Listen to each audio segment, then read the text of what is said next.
Artists from around the country are in Indianapolis this weekend for a tradition that's lasted close to 40 years. 24-hour News 8's Jill Ditmire is in for Dick Wolfsey. She joins us live from the Broad Ripple Art Fair. Good morning, Jill. Good morning, Ruth Ann and Brian. Things are beautiful here this morning. The sun is shining. People are very, very happy. Iris Dillon, you're one of the very happy people here this morning to see clear skies. Oh, absolutely. I am just... It's an awesome thing. The sun is coming out, and now we want people to come out. Yeah. Because this is always a problem with the Broad Ripple Art Fair, figuring out which weekend to have it to get Mother Nature on your side. And it seems as if you guys have done it this year for the 39th year. Yes, we have. You know, we moved it a few years ago, and I think this has been our weekend now. It rains on Friday, Saturday, Sunday. It's great, and people are here, and this is all we want.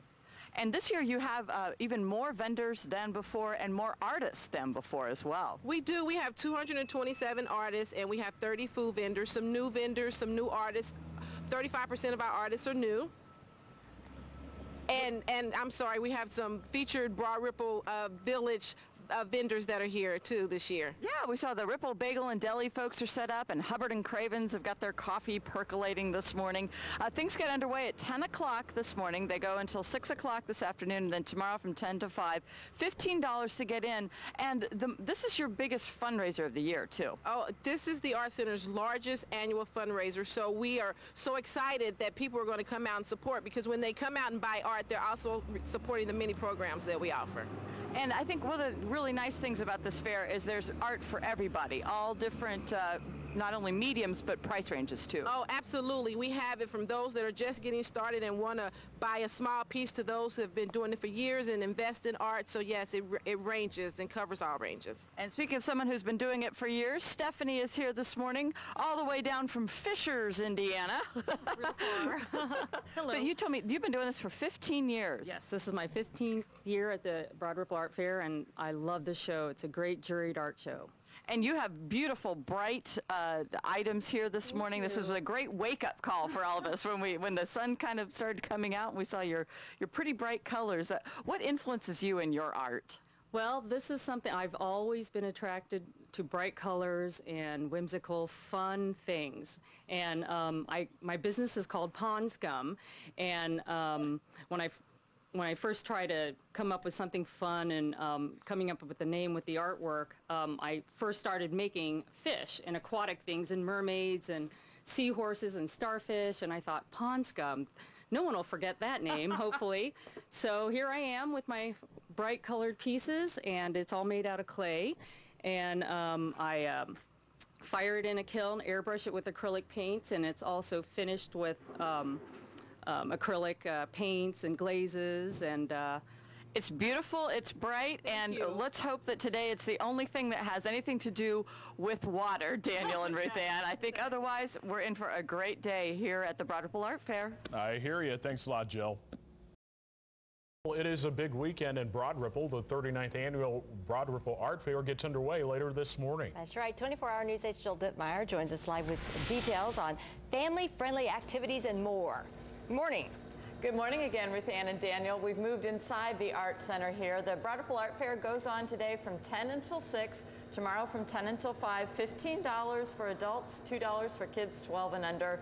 Beautiful day out there, and there's something for everybody to do. If you get tired of looking at the art, listening to the music, eating the food, you can come on inside, and Kris Hurst, people can actually get their hands dirty here. Yeah, they correct? Sure can. And basically this activity is for all ages. We have kids in here, toddlers, and we'll have an instructor or an assistant come and help you spin a pot.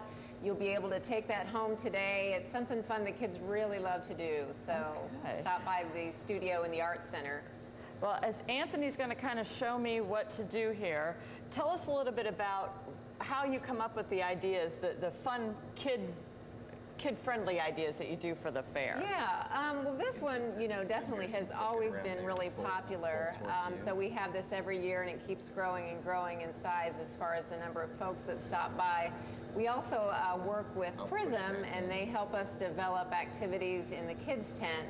So basically in there we'll be making Mardi Gras masks. The kids can do mosaics. There'll be face painting, things like that. So certainly stop by there, and of course check out one of our catalogs, and you can do that around the fair or at the front desk, and it'll show you kind of how you can become more involved in doing these activities at the Art Center. And I think one thing we need to stress is that this is your biggest fundraiser, and the money that you raise today goes to help pay for all the things that you do during the year. Exactly, definitely, and it certainly helps with the cost of classes and funding as far as that goes, our programs and outreach and things like that, so definitely stop by. And obviously this feels so good. This is something anybody, if I can do this, anybody can absolutely do this. What other kind of hands-on activities can we do today too? Yeah, we have in our OneAmerica tent, we've got some activities that folks can do on our riverfront. We've also got a mural that you can help paint, and also in the Fifth Third tent there's some activities for kids too. So just kind of everywhere you go in the fair there's something for the kids to do. And I think, I'm not sure what I've created here, Anthony, other than a mess perhaps, but ooh, it feels so good, you guys. Maybe I could do like a facial here later. Next segment, we'll go out and find some sunshine and bake in it. How about that, Ruth Ann and Daniel? All right, sounds good.